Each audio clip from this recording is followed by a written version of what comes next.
Muchas gracias, señor presidente. Es importante mencionar el contexto que motiva este punto de acuerdo signado por la senadora Laura Rojas, la senadora Gabriela Cuevas, la senadora Mariana Gómez del Campo y el senador Fernando Yunes y su servidora. El contexto se da en una reunión que tuvimos, una visita muy importante de la jueza y los jueces de la Corte Interamericana de Derechos Humanos, que el día de antier estuvimos platicando con ellos y estuvimos viendo cuáles son las diversas dificultades que tienen que enfrentar por la cuestión económica, de tal manera que me permito leerlo.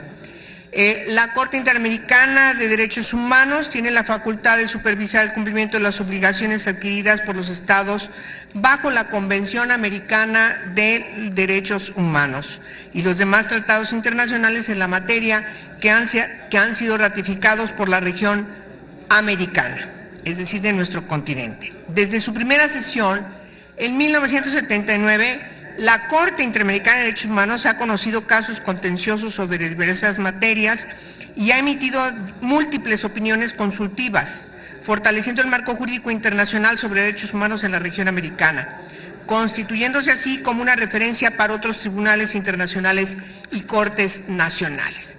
Nuestro país ha mantenido una relación estrecha siempre con las organizaciones del ámbito de la Organización de Estados Americanos y, por supuesto, particularmente dentro de este sistema interamericano, con la Corte Interamericana. Cabe destacar que los criterios jurisprudenciales emanados de la sentencia Radilla Pacheco contra México, por ejemplo, animaron la reforma al artículo primero constitucional del 10 de junio de 2011, mediante la cual se incorporaron formalmente los tratados internacionales de derechos humanos a nuestro orden jurídico.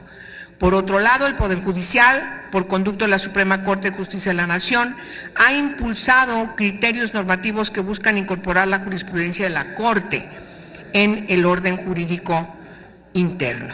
Los esfuerzos legislativos y judiciales de México han sido, pues, reconocidos internacionalmente. Actualmente, la Corte Interamericana de Derechos Humanos atraviesa por un momento de austeridad financiera. La señora jueza, los señores jueces de la Corte nos dijeron en una sola frase la crisis que están padeciendo. Somos el Tribunal Internacional, la Corte Penal Internacional más pobre del mundo.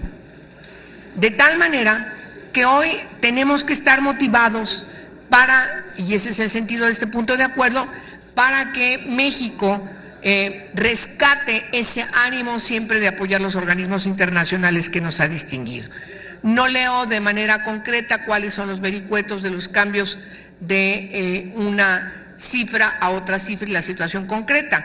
Simplemente quiero decir que la misma situación de precariedad económica que padece la Corte Interamericana de Derechos Humanos, que por cierto hoy va a estar 15 días sesionando en nuestro país, también la Comisión Interamericana de Derechos Humanos anunció el pasado 23 de mayo que atraviesa por una crisis financiera que la orilló a suspender audiencias públicas y probablemente la llevará a recortar más de la mitad de su personal.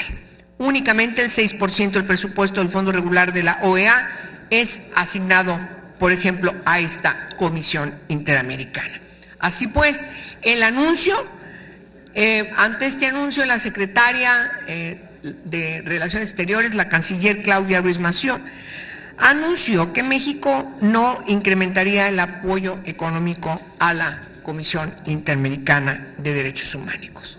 Quiero refrendar, históricamente México ha sido uno de los países más cumplidos en el pago de sus aportaciones regular a la Organización de Estados Americanos. Sin embargo, nuestro país cuenta con una responsabilidad de contribuir al sistema interamericano, particularmente de derechos humanos, más allá de las cuotas obligatorias. Se destaca que de manera regular México había aportado voluntariamente $300,000 a la Corte Interamericana para el cumplimiento de su misión. Sin embargo, en el pasado informe anual del 2015 se indica que se ha modificado la postura respecto a las contribuciones voluntarias de nuestro país a este tribunal internacional en el contexto de nuestro continente.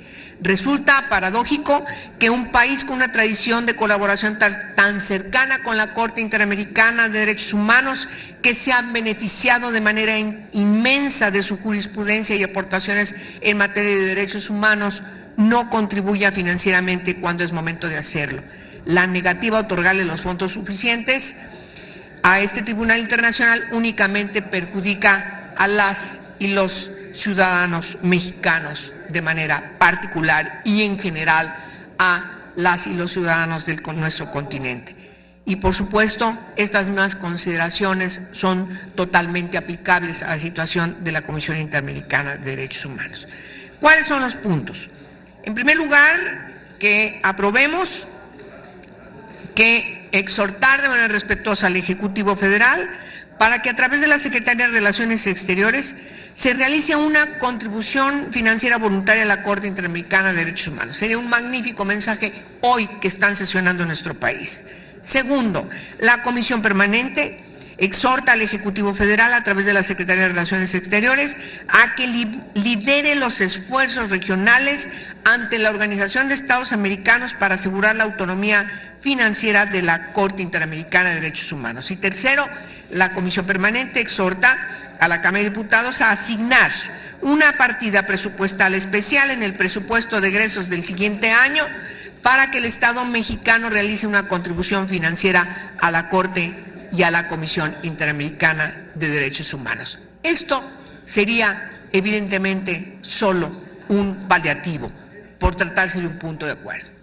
Lo estructural sería que ya quedase en la ley del presupuesto de egresos de la Federación una partida ordinaria que pueda, más allá de los vaivenes políticos, más allá de quien gobierne, más allá de cualquier situación, nos obliguemos de manera puntual, desde el punto de vista legal, a aportar de manera ordinaria, no extraordinaria, sino de manera ordinaria, legalmente, la aportación a estos órganos, a estos organismos de la Organización de Estados Americanos. Pero bueno, eso nos motivará a una revisión posterior y a la búsqueda de la conciliación de voluntades políticas para concretar las reformas pertinentes. Ahora se trata simplemente de ayudar a paliar la enorme crisis que ha sido evidenciada y como un buen mensaje de una buena voluntad de nuestro país, del Estado mexicano, a la Corte Interamericana de Derechos Humanos que hoy están sesionando. Insisto, repito, reitero, en nuestro país. Muchas gracias a todos ustedes por su atención.